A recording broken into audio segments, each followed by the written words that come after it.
Okay, so now we're actually going to look at how to multiply two matrices together. Here we have two matrices that can be multiplied together. Just a quick review of that. This first matrix is a 3 by 2 matrix. This second matrix is a 2 by 2 matrix.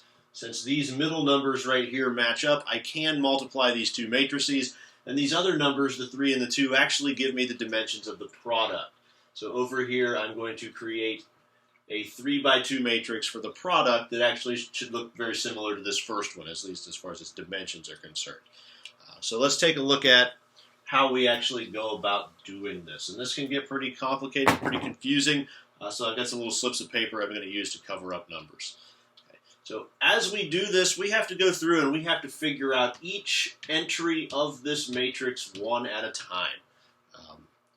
So the first thing that I'm going to do is I'm going to focus in on the first row only of this first matrix. So I'm going to use this to just cover up rows 2 and 3 for a second so that you're not being confused and looking at the wrong numbers or wondering what numbers I'm looking at. And I'm also going to cover up this second column of this matrix. So to find the first entry in this matrix, the entry that's in the first row and the first column, I need to use the first row of the first matrix and the first column of the second matrix. And what I'm going to do is I'm going to multiply the corresponding entries. What I mean by that is the first entry in this row is going to get multiplied by the first entry in this column, and the second entry in this row is going to get multiplied by the second entry in this column.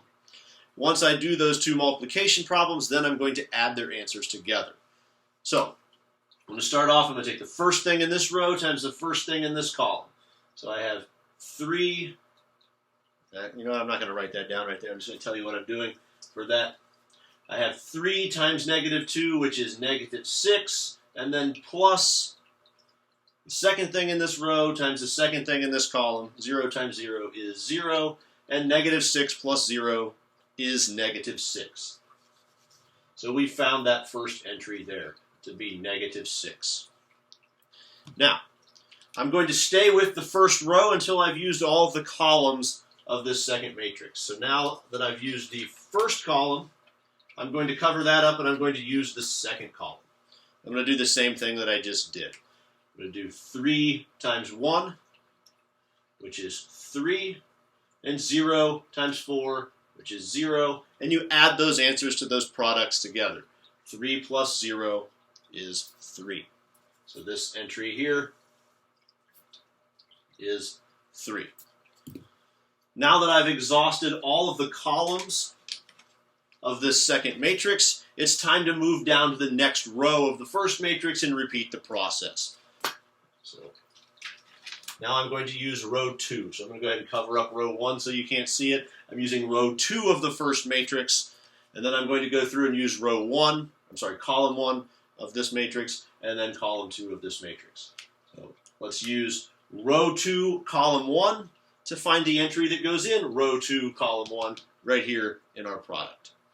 So just like I did before, the first thing in this row times the first thing in this column, 1 times negative 2 would be negative 2.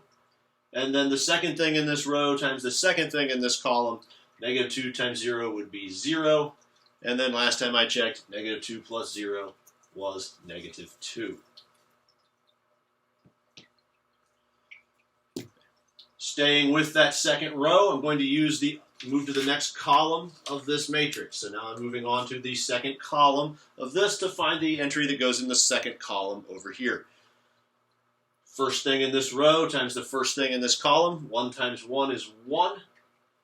Second thing in this row times the second thing in this column. Negative 2 times 4 is negative 8. And then go ahead and add those together. 1 and negative 8 makes negative 7. Like that. Again, I've used the second row with both columns here. So now it's time to move down to the third row. I'll move this up to cover up the second row. Now I'm using the third row. Let's go back to the first column. And I repeat the process again. I take the first thing in this row times the first thing in this column. 5 times negative 2 is negative 10. 2 times 0 is 0. And negative 10 plus 0 is negative 10. So that entry there is negative 10. And then finally, keeping with that last row, I've used the first column. So now I'm going to use the second column of this matrix here. So now first thing in this row times first thing in this column. 5 times 1 is 5. And second thing in this row times second thing in this column. 2 times 4 is 8. And then add them up. 5 plus 8 makes 13. And at this point, I've completed the matrix multiplication. I've multiplied these out of the way so you can see the original two matrices. I've multiplied this 3 by 2 matrix by this 2 by 2 matrix to obtain this product, which is a 3 by 2 matrix with all of these following entries. Negative 6, 3 in the first row, negative 2, negative 7 in the second row, and negative 10, positive 13 in the final row.